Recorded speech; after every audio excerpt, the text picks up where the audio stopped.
अब देखते हैं कि देखो जब इतना कुछ होने लगा तो कंपनी तो चुपचाप बैठेगी नहीं। कंपनी ने सोचा कि अब इस रिवॉल्ट को दबाना पड़ेगा, बिल्कुल दबाना पड़ेगा, क्योंकि रिवॉल्ट काफ़ी हद तक फैल चुका है और इस रिवॉल्ट को अगर हम अब नहीं दबाएं तो हमारे लिए बहुत दिक्कत है। कंपनी ब्रॉट री इन्फोर्समेंट फ्रॉम ब्रिटेन, बहुत सारे सैनिकों को मंगाया, बंदूकें मंगाई, बहुत सारी चीज़ें मंगाई और बहुत सारे नए लॉ बनाए कि जेल में डाल देना, तुरंत किसी को भी पकड़ लेना।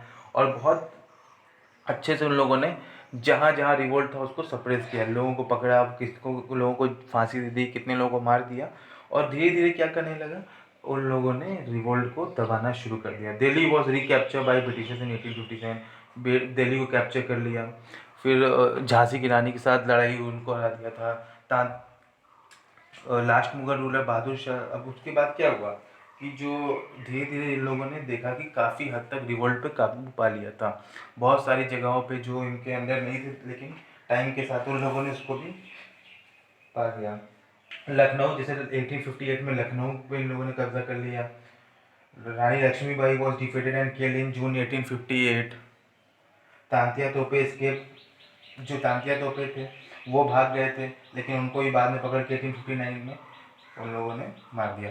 अब इन लोगों ने एक और चीज़ शुरू की, उन्होंने कहा कि देखो बहुत सारे रूलर्स को, इन्होंने कहा रूलर्स को और बहुत सारे ज़मींदारों को कहा कि तुम अगर अभी भी ये समर्पण कर दो, ठीक है, अपने आप को माफ़ी मांग लो, और तो हम तुम्हें माफ़ कर सकते हैं, ये शर्त है कि तुमने किसी अंग्रेज़ को ना मारा हो और हमारे साथ आ जाओ। तो बहुत सारे लोगों ने देखा कि अब तो रूल रिबेलियन जो है काफ़ी हद तक कोई दिशाहीन था, कोई दिशा तो थी नहीं उसकी, और लीडर भी कुछ मजबूत नहीं। तो बहुत सारे लोग अंग्रेज़ों के साथ जाके फिर मिल भी गए। जो जो मिल गए उनको ब्रिटिशर्स ने क्या प्रॉमिस किया, प्रॉमिस ये किया कि they would remain safe and their right and claims to be land would not be denied. जो उनकी कोई ज़मीन है तो तुमसे ली नहीं जाएगी, ज़मींदार को कहा कि आप ही की ज़मीन रहेगी, आप ही का हक रहेगा उस पर। लेकिन बहुत से लोगों को इन लोगों ने मारा भी, बहुत से लोगों को फांसी भी दी। और इसका जो यहाँ पे हम देखते हैं शिफ्टिंग लॉयल्टीज़, किस तरीके से बहुत सारे अंग्रेज़ों से इंडियन ही थे जो अंग्रेज़ों की तरफ जाके मिल गए। तो यहाँ पे देखो रिवॉल्यूशन जो था, रिबेलियन जो था, काफ़ी हद तक कम हो गया। बहुत सारे रूलर्स को उन्होंने पकड़ लिया, बहुत को मार दिया, जो अगेंस्ट में थे उनको अपने साथ मिला लिया। तो रिवॉल्यूशन जो था, रिबेलियन जो था, रिबेल जो था, वो धीरे धीरे उन लोगों ने सप्रेस कर दिया। Last Mughal ruler Bahadur Shah Zafar and his wife were sent to Rangoon. Rangoon कहाँ है आज के टाइम में, बर्मा में, jail. He died in 1862। He died in 1862। वहीं पे उनको यहाँ इंडिया से बाहर भेज दिया गया 1862 में, वहाँ पे उनकी मौत हो गई। तो इसी तरीके से मुगल डायनेस्टी का जो था, क्योंकि लास्ट मुगल थे, मुगल डायनेस्टी एंड हो गई। मुगल डायनेस्टी यहाँ पे मुगल डायनेस्टी का एंड हो गया। तो ये भी देखते हैं किस तरीके से मुगल डायनेस्टी का अंत हुआ। तो यही एक तरीका था कि जो लास्ट मुगल बादशाह थे वो उन्होंने पार्टिसिपेट किया था, और फिर जब अंग्रेज़ों ने सप्रेस कर दिया रिवॉल्यूशन को तो उनको एग्जाइल कर दिया, एक तरीके से भेज दिया गया अपनी कंट्री से दूसरी कंट्री रंगून में। वहीं पे वो कुछ दिन रहे और मर गए। तो ये बहादुर शाह जफ़र एक बहुत फेमस पोइट भी थे अपने टाइम के। और जब ये रंगून चले गए तो वहाँ पे उन्होंने बहुत, इनको अफसोस भी था, इन्होंने बहुत शेर व शायरी लिखी कि तू कितना बदनसीब है ज़फ़र, 2 गज़ ज़मी भी नहीं मिली कुए यार में। इसका मतलब था, कुए यार मतलब होता है अपनी मदरलैंड। तो उन्होंने कहा कि मैं कितना बदनसीब हूँ कि मुझे अपने ही देश में, अपने मदरलैंड में 2 गज़ ज़मीन भी नहीं मिली, मतलब कि दूसरी कंट्री में मरे ना, अपनी कंट्री में नहीं मरे। तो इनको इस बात का ही बड़ा अफसोस रहा। तो मुगल डायनेस्टी इस तरीके से यहाँ पे ख़त्म हो गई। अब अगर एक क्विक रिवीजन करें, यहाँ तक तुम पढ़ चुके हो, तो अगर तुमसे हम पूछें कि कॉजेज ऑफ रिवोल्ट क्या था, तो तुम तो शायद अब यहाँ तक पढ़ने के बाद तुम्हें समझ में भी आएगा, तुम बहुत आसानी से बता भी सकते हो। देखो, अगर कॉजेज ऑफ रिवोल्ट को कुछ कैटेगरीज में बांट दिया जाए तो उसमें देखा जाएगा कि मिलिट्री कॉजेज क्या था। मान लो मिलिट्री कॉजेज क्या था, तो कहा जाएगा यूज़ ऑफ कार्ट्रिजेज, जो वो ग्रीस कार्ट्रिज थे, जो गोलियाँ थी उसमें जो फैट, एनिमल फैट लगा होता था, वो एक रीज़न हो गया।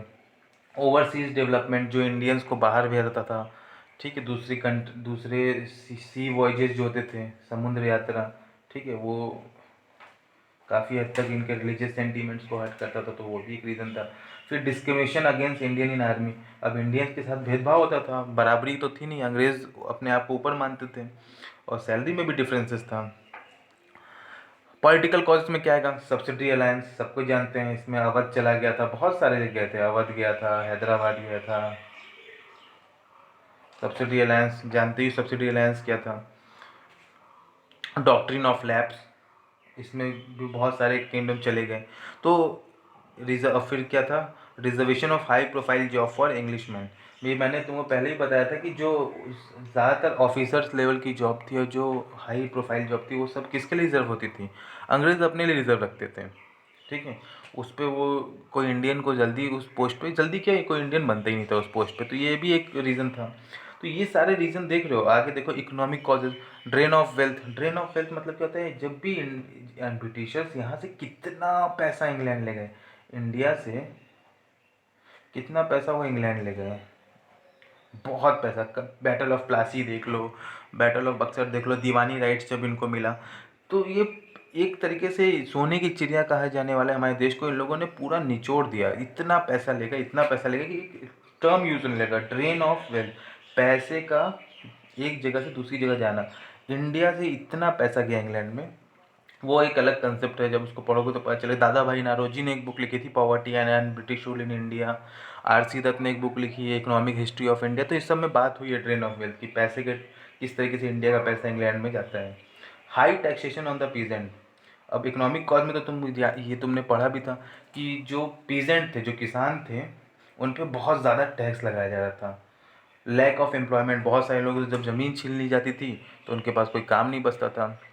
बहुत सारे ज़मींदार से ज़मींदार की ज़मींदारी राइट्स भी ले जाती थी, उनसे कहा जाता था कि अब तुम ज़मींदार नहीं रहे। तो ये सारे भी कॉजेज़ थे इकोनॉमिक कॉजेज़ में। आगे सोशल कॉजेज़ में क्या देखते हैं, सम रिफॉर्म लाइक सती, अबॉलिशन, विडो रीमैरेज एक्ट। ये सारी जो चीज़ें थी समाज में, और जो उनका धर्म का था, क्रिश्चियनिटी को प्रचार प्रसार कर रहे थे। तो सोशल कॉजेज़ में ये भी आ जाएगा कि इस तरीके से जो इंडियंस को लगने लगा कि हमारे कल्चर को, हमारे रिलीजियस सेंटिमेंट्स को ये हर्ट कर रहे हैं, हमारे रिलीजन में इंटरफेयर कर रहे हैं। रिलीजियस कॉज में क्या आएगा, हिंदू मुस्लिम फोर्स्ड इनटू क्रिश्चियनिटी। इनको लगने लगा कि कहीं ना कहीं हमारे को ये क्रिश्चियनिटी रिलीजन में कन्वर्ट करना चाहते हैं। तो जब तुम देखोगे तो पाओगे, जब ये सारे कॉजेज़ को देखोगे, यहाँ से पॉलिटिकल कॉजेज से लेके यहाँ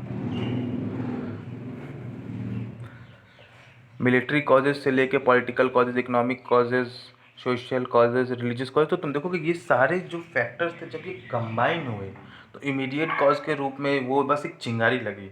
बारूद तो पहले बिक चुकी थी पूरी, इतना परेशान हो चुके थे हर सेक्शन, किसान, राजा, मजदूर, सिपाही, सबको इतना परेशान हो चुके थे कि उनको एक बस कोई चीज़ चाहिए थी जिससे ट्रिगर हो जाए। तो ये एक रिवोल्ट का रूप ले लिया। 18 वो जो ग्रीस कार्टेज इंसिडेंट हुआ, तो इसका काफ़ी हद तक असर पड़ा। जब तुम समाजी सब कॉजेज़ को देखो, तो जब ये सारे कॉजेज़ को कंबाइन करोगे तो ये एक पूरा कॉजेज एक होता है रिवोल्ट ऑफ 1857 का। ठीक है, तो ये अब अंग्रेज़ों ने तो इस रिवोल्ट को दबा दिया, सप्रेस कर दिया, तो ये फेल हो गया, क्योंकि अंग्रेज़ तो इंडिया से गए नहीं। लेकिन फिर भी इस रिवोल्ट की बहुत अहमियत है इंडियन हिस्ट्री में, क्योंकि कहा था पहली बार इंडियंस ने एकजुट होकर एक लड़ाई लड़ी, और कहा था कि पहली बार ये दिखाया कि हाँ, हम भी अंग्रेज़ों से लड़ सकते हैं। हार जीत तो अलग बात है, लेकिन एक यूनिटी देखने को मिली। ठीक है, तो ये बहुत बड़ी बात थी, और ये हिम्मत मिली कि हाँ, अंग्रेज़ों से हम लड़ सकते हैं। इसी के ठीक लगभग 80-90 साल बाद हम लोगों ने आज़ादी ली थी। 1947 में हम लोगों ने आज़ादी मिल गई। तो ये दिखाया गया कि हाँ, ब्रिटिशर्स भी कहीं ना कहीं हमसे बहुत सारी चीज़ें हैं जो हम एग्री नहीं करते, और हम उनके खिलाफ आवाज़ उठा सकते हैं। अब ये 1857 के रिवोल्ट के बाद बहुत सारी चीज़ें ब्रिटिशर्स में चेंज हो गई। आगे पढ़ो क्या बदलाव आया, काफ़ी हद तक कंपनी को अपनी पॉलिसी चेंज करनी पड़ी, क्योंकि उनको समझ में आया कि इस तरीके से आगे नहीं चलने वाला है। ठीक है, अब ये पहले हम देख लेते हैं कि जो ये रिवोल्ट हुआ उसके कॉजेज ऑफ फेलियर क्या थे। ठीक है, क्यों ये रिवोल्ट हम फेल हो गया, ये भी जानना ज़रूरी है, क्यों फेल हो गया। क्योंकि अंग्रेज जो प्राइम ऑब्जेक्टिव था अंग्रेज़ों को हरा देना, वो तो नहीं हो पाया, लेकिन कुछ तो रीज़न हुआ क्यों नहीं हुआ। देखो, spread to the limited part of India, particularly north India. ये ऑल इंडिया मूवमेंट तो था नहीं कि पूरे इंडिया में साउथ, नॉर्थ, ईस्ट, वेस्ट देश हो रहा है, नहीं, ऑल इंडिया मूवमेंट नहीं था। क्योंकि जब तुम मैप में भी देखोगे तो देखोगे जो मेन सेंटर्स थे ना ये रिवोल्ट के, मेन सेंटर्स क्या थे, बरेली था, मेरठ था, दिल्ली था, झांसी था, फैज़ाबाद था, लखनऊ था, ये मेन सेंटर थे। और इस बाकी साउथ इंडिया से कोई इन्वॉल्वमेंट नहीं था, साउथ इंडिया नहीं था, वेस्ट पार्ट नहीं थे, ठीक है। तो काफ़ी हद तक ये नॉर्थ इंडिया तक ही सीमित रहा। तो एक पूरे इंडिया में जब कोई चीज तुम्हारा दुश्मन है और तुम एक ही पार्ट में लड़ोगे तो जाहिर सी बात है नहीं जीत पाओगे। तो ऑल इंडिया मूवमेंट नहीं था ये, खाली इंडिया के कुछ पार्ट में स्प्रेड था। दूसरी सबसे बड़ी वजह थी, many section did not participate. Example big zamindar, money lenders, Indian rulers, educated people. अब बहुत सारे लोग जो थे तो ये तो पार्टिसिपेट ही नहीं किए इसमें। बहुत सारे लोग तो अंग्रेज़ों का साथ दे रहे थे, जैसे बड़े बड़े ज़मींदार हो गए, मनी लेंडर्स, पैसा सूद पे देने वाले हो गए, इंडियन रूलर्स, बहुत सारे इंडियन रूलर्स थे वो भी पार्टिसिपेट नहीं किए, वो अंग्रेज़ों के साथ रहना पसंद किए। पढ़े लिखे लोग, उन्होंने कहा नहीं नहीं हम नहीं पार्टिसिपेट करेंगे इसमें। तो जब कुछ ही लोग लड़ रहे हो, ज़्यादा लोग नहीं लड़ रहे हैं, तो आउटकम क्या आएगा तो ये तो सब जान रहे हैं, ठीक है। अब हमारे पास जो सोल्जर्स थे वो पोरली इक्विप्ड थे। सोल्जर्स के पास मॉडर्न वॉर के लिए जो मॉडर्न इंस्ट्रूमेंट्स होते हैं वो नहीं थे। बहुत पुअरली इक्विप्ड थे, बहुत कम चीज़ें थी, बहुत लिमिटेड चीज़ें थी जिससे वो लड़ाई लड़ रहे थे। लैक ऑफ प्रॉपर प्लानिंग, ये बहुत इंपॉर्टेंट प्लान है, ठीक है। सैनिक जो गए तो उनके पास प्लान कुछ नहीं था। बहादुर शाह जफर के पास गए, बस बहादुर शाह जफर के पास भी कुछ प्लान नहीं था। तो बिना प्लान के ये मोमेंट कब तक चलता है? एक प्रॉपर प्लानिंग होनी चाहिए ना कि हम यहाँ से ये करेंगे, यहाँ से ये करेंगे। कोई प्लानिंग नहीं थी। जब प्लानिंग नहीं थी तो आगे कुछ भी जाहिर सी बात है, लैक ऑफ प्लानिंग की वजह से क्या होगा, लॉन्ग टर्म में रिवॉल्यूशन ये नहीं चल पाएगा, रिवेलियन लॉन्ग टर्म या लंबे वक्त तक नहीं चल पाएगा। नो इफेक्टिव लीडर, अब कोई ऐसा लीडर भी नहीं था। एक लीडर बहादुर शाह जफर थे, लेकिन वो इतने वीक थे, उनकी हेल्थ सही नहीं थी कि उस जिस लेवल का लीडर चाहिए था उस लेवल के लीडर थे नहीं। तो ये सारे पॉइंट्स को जब ध्यान से देखोगे तो तुम समझ में आ जाएगा कि इसलिए जो था कॉज रिवोल्ट ऑफ 1857 फेल हो गया। लेकिन फिर भी ये इतिहास में बहुत महत्व रखता है। फर्स्ट वॉर ऑफ इंडिपेंडेंस कहा जाता है, फर्स्ट रिबेलियन कहा जाता है, सिपॉय म्यूटिनी कहा जाता है। बहुत सारे अलग इतिहासकारों का इसमें मत है कि क्या ये फर्स्ट इसको सक्सेसफुल करार नहीं दिया जाएगा तो क्या हुआ। फिर भी इतिहास के पन्नों में ये बात आज हम पढ़ रहे हैं। और ये इंपॉर्टेंट इसलिए क्योंकि इससे पहले यूनिटी नहीं थी। 1757 में प्लासी हो जाए, बक्सर हो जाए या और बहुत सारी चीज़ें थी, लोग अपने अपने लेवल पे भी थे। लेकिन पहली बार ऐसा हुआ जब एक यूनिटी मिली और एक कॉमन एनिमी हमें पता चला। हमारा कॉमन एनिमी ब्रिटिशर्स, हमें उनसे लड़ना है, ठीक है। तो कहीं ना कहीं ये एक बहुत इंपॉर्टेंट चैप्टर है इन मॉडर्न इंडियन हिस्ट्री में, रिवॉल्ट ऑफ 1857। अब हम ये देखेंगे कि क्या क्या चेंजेस आए 1857 के बाद। जाहिर सी बात है, मैंने बोला ना कि इसके बाद कंपनी में बहुत सारे चेंजेस आए, तो क्या क्या चेंजेस आए वो भी देखना बिल्कुल ज़रूरी है। आइए देखते हैं उसको, क्या क्या चेंजेस है। आफ्टर मैथ देखते हैं कि देखो, जब ब्रिटिशर्स ने बहुत सारी policy, Britishers change some of their policies. क्या क्या पॉलिसीज चेंज किया कि सबसे पहले पॉलिसी तो ये चेंज हुई कि जो ईस्ट इंडिया कंपनी थी, अब वो इंडिया की जो ईस्ट इंडिया, पहले पूरी तरीके से इंडिया पे उन्हीं का रूल चलता था, अब ईस्ट इंडिया कंपनी का रूल नहीं चलेगा। अब ये इंग्लैंड से तो एक्ट ऑफ एक एक्ट पास किया 1857 में इंग्लैंड ने कि अब ईस्ट इंडिया कंपनी यहाँ की सोल पावर या इकलौती पावर नहीं रहेगी। और वो सारी चीज़ें उन्होंने pass the power to crown from company. अब ईस्ट इंडिया कंपनी के हाथ से सारी पावर अब किसकी, यानी अब इंडिया जो है सीधे सीधे पार्ट हो गया किसका, इंग्लैंड का। इंग्लैंड की हम लोग एक कॉलोनी बन गए और इंग्लैंड की क्वीन जो थी अब वो हमारी हेड हो गई। और पास द पावर टू क्राउन, वहाँ से अब रूल होगा, जो वो चाहेंगे वो होगा। अभी ईस्ट इंडिया कंपनी का बीच में कुछ इन्वॉल्वमेंट नहीं रहा, अभी सारी पावर चलेगी, ट्रांसफ़र हो गई रानी के हाथ में, क्वीन में। तो 1850 ये बहुत इंपॉर्टेंट पॉइंट है कि 1858 में ईस्ट इंडिया कंपनी का कंपनी से ईस्ट इंडिया कंपनी से पावर लेके ब्रिटिश क्राउन को दे दिया गया, ठीक है। आगे क्या हुआ, गवर्नर जनरल की जो पोस्ट थी, governor general was now known as viceroy. Governor general की पोस्ट कर चेंज करके अब वाइसरॉय कर दिया गया। जैसे पहले गवर्नर जनरल कौन थे, वॉरेन हेस्टिंग्स। कौन थे पहले गवर्नर जनरल, आप फर्स्ट चैप्टर में मैंने पढ़ाया था, ठीक है, कोई बात नहीं। तो लास्ट तो कौन थे, last viceroy lord Mountbatten. तो गवर्नर जनरल की पोस्ट को भी इन लोगों ने चेंज कर दिया। देखो धीरे धीरे ये चेंजेस क्यों ला रहे हैं, ये इसलिए ला रहे हैं क्योंकि अब इनको लगने लगा कि अगर हम वही पॉलिसीज से, जिस पॉलिसी से रूल करें तो उसी से करते रहेंगे तो इंडिया में दिक्कत होगी। एक रिवोल्ट हो चुका है, आप बार बार रिवोल्ट होगा तो ये अच्छी बात नहीं। किसी भी जगह पे अगर अच्छे से रूल करना है तो वहाँ पे लोगों को मिला के जुला के रखना होगा। अब इन्होंने क्या कहा कि kings were allowed to rule but under supremacy of queen of Britain. कहा गया कि जो बहुत सारे राजा थे उनको कहा गया ठीक है, आपसे आपके जितने भी स्टेट्स हैं आपसे लिया नहीं जाएगा, आप रूल कीजिए, लेकिन अब आप सबकी हेड कौन है? ब्रिटेन की रानी, ठीक है, ये वो आपकी हेड होगी। आप अपने अपने स्टेट पर रूल कीजिए, आपसे आपका स्टेट नहीं लिया जाएगा। Ratio of British soldier increase in the army. अब क्या किया गया? जो पहले ब्रिटिश आर्मी थी, इंडियन में आर्मी थी, उसमें ब्रिटिशर्स कम थे। अब इन्होंने क्या किया कि रेशियो को बढ़ा दिया गया, यानी ब्रिटिशर्स को ज़्यादा रिक्रूट किया। क्यों किया? क्योंकि उनका मानना था कि अगर हमारे लोग ज़्यादा रहेंगे, इसमें ज़्यादा ब्रिटिशर्स रहेंगे, तो आगे फ्यूचर में हो सकता है कि फिर कोई रिवोल्ट प्लान हो, तो ये फिर से कोई रिवोल्ट नहीं होगा। रिवोल्ट होने के चांसेस कम हो जाएंगे क्योंकि हमारे सोल्जर ज़्यादा रहेंगे। और एक बहुत इंपॉर्टेंट चीज़ है जो इन लोगों ने की कि इन लोगों ने क्या किया कि जितने भी ये लोग थे इंडियन सेंट्रल इंडिया के सोल्जर्स, जैसे यूपी, बिहार, मध्य प्रदेश और साउथ इंडिया के थे, इन लोगों की जगह पे अब इन लोगों ने आर्मी में रिक्रूट करना शुरू किया। किसको? गोरखा, सिख और पठान को। गोरखा, सिख और पठान को, क्योंकि ये माना गया कि यूपी, बिहार और जो साउथ इंडिया के थे, इन लोगों यूपी, बिहार, मध्य प्रदेश के जो सोल्जर थे, इन लोगों ने रिवोल्ट में, जो फर्स्ट रिवोल्ट ऑफ 1857 हुआ, इसमें इन लोगों ने पार्टिसिपेट किया, तो ये लॉयल नहीं है। तो इनका मानना था कि अब ऐसे लोगों को रखा जाए जो पहले नहीं थे और जिनकी लॉयल्टी पे ट्रस्ट किया जा सके। तो गोरखा, सिख और पठान को इन लोगों ने लिया, आर्मी में रिक्रूट करने लगे। अब क्या हुआ?